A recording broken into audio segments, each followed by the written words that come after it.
Amis du Connard du Catch, bonjour à tous, vidéo tranquillement.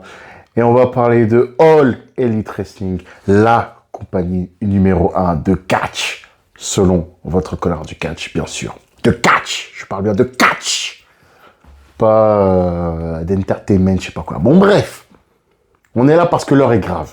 Vraiment, l'heure est grave, mesdames et messieurs. On va parler de ce qui se passe à la All Elite Wrestling actuellement, parce que pour moi, c'est le foutoir. C'est le bordel à la All Elite Wrestling. Et là, il va falloir dire les termes, parce que Tony Khan, en ce moment, je suis pas content. Premièrement, on va commencer à parler des contrats. Oui, parce qu'il y a des litiges contractuels par rapport à 4 catcheurs. Malakai Black, Britt Baker, Rey Fenix et Ricky Starks. Ces 4-là sont potentiellement sur les départs, voire quasiment sur les départs. On va commencer par Rey Fenix, parce que Rey Fenix, ça c'est déjà nébuleux. Rey Fenix est blessé depuis pas mal de temps. Et apparemment, selon les dires de pas mal de dirt sheets, Rey Fenix, son contrat allait bientôt prendre fin. Et Tony Khan avait prolongé son contrat parce que voilà, Rey Fenix était blessé. Et donc voilà, c'était une espèce de compensation. Mais ce qui est un peu curieux, c'est que Rey Fenix, ces derniers mois, avait fait part de sa frustration sur les réseaux. On ne sait pas le pourquoi du comment, pourquoi Rey Fenix s'est énervé.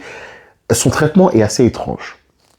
Maintenant, ensuite, on passe avec Malakai Black. Malakai Black, ça a toujours été un mystère. Le mec, on dirait qu'il n'est jamais arrivé à la All Elite Wrestling. Il n'est jamais arrivé.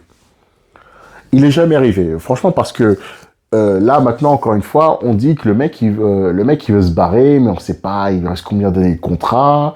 Récemment, là, les segments et les matchs de la ancienne House of Black vont dans cette direction, parce que dès que Brody King, Buddy Matthews et Julia Hart ont eu des matchs, leurs adversaires leur disaient, les gars, volez vos propres ailes, vous avez pu être dirigé par quelqu'un. Donc, c'est presque acté qu'il va partir et qu'il a été write-off. Pourquoi? On ne sait pas. Et Ricky Starks, ça c'est le truc le plus intéressant, parce que Ricky Starks, il a fait une interview il y a quelques mois chez Chris Van Vliet en disant très bien,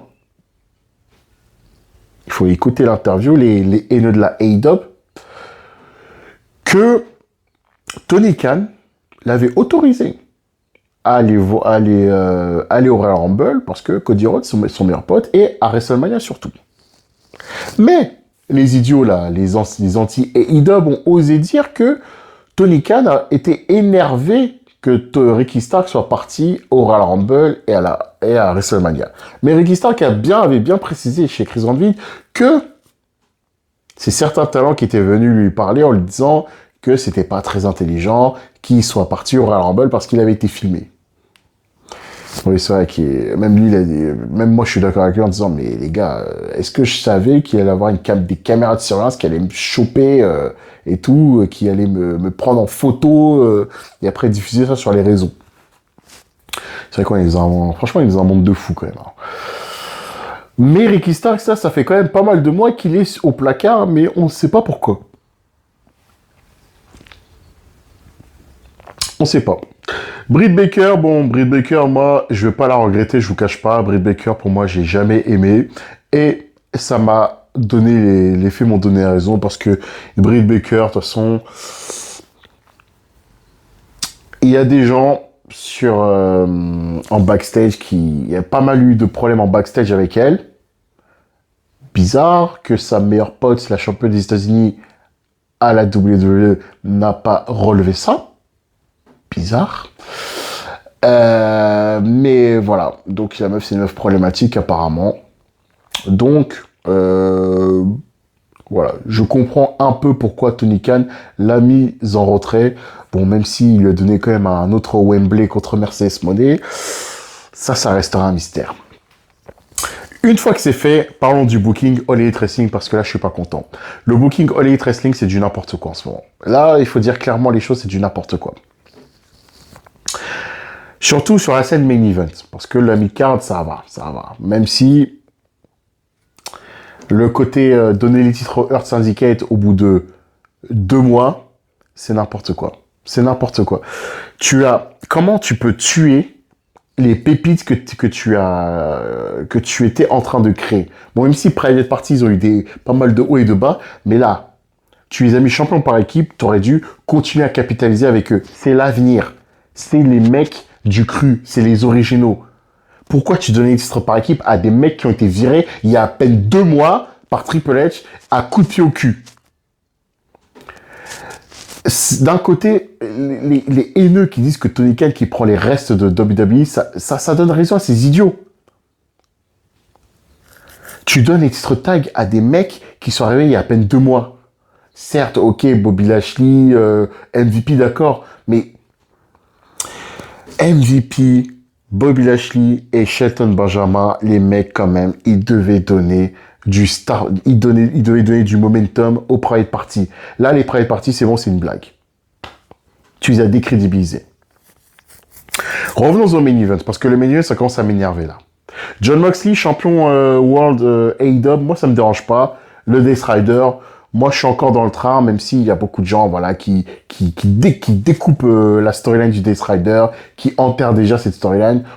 Moi, je veux voir la finalité, où ça va mener. Je suis pas catégorique.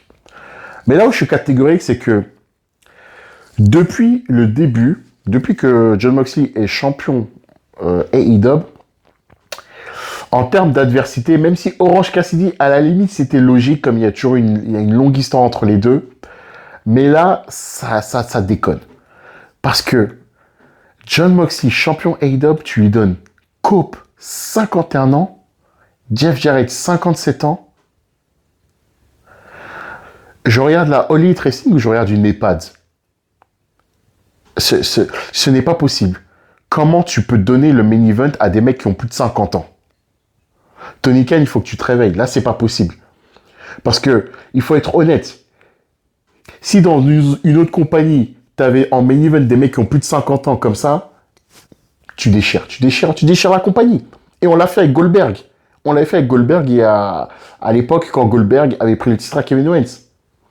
Il faut être cohérent. Là, moi, je suis cohérent. Et là, je suis pas content. Je suis pas d'accord. All Elite Wrestling, c'est la compagnie qui t'a dit, t'es là pour révolutionner le catch. T'es là pour changer les codes du catch. Et là, tu fais quoi? Tu fais les trucs de la vieille catchouille là des années 90-2000 avec des mecs en fin de vie là, des mecs en EHPAD, mais ces mecs-là, ils sont juste là pour donner de la force aux jeunes. Ils sont pas là pour être champions.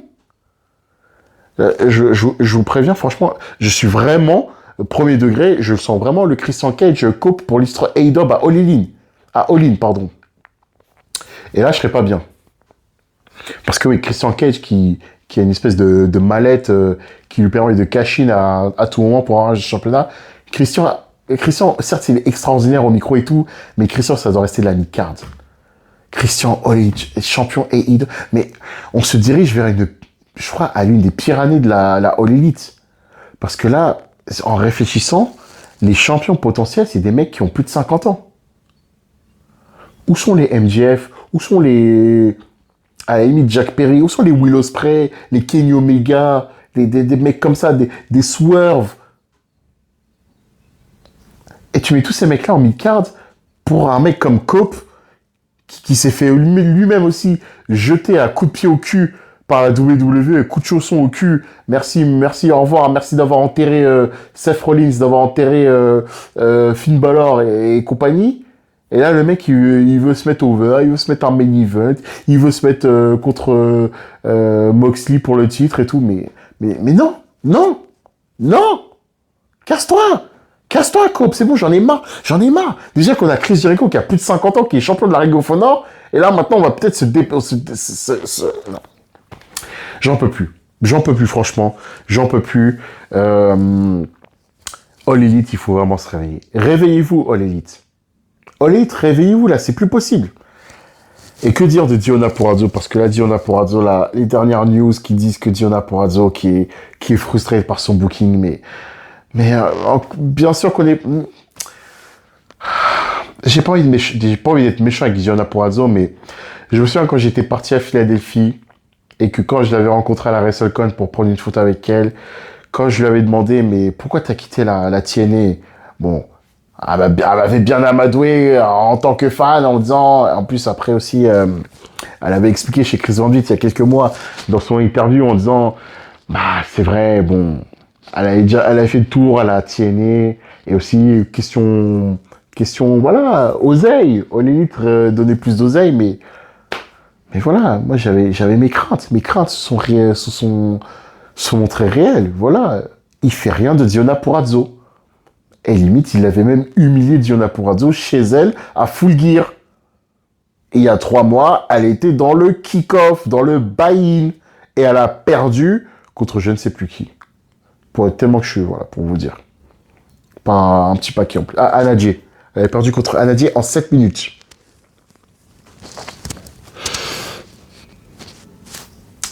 Tony Khan, réveille-toi, franchement.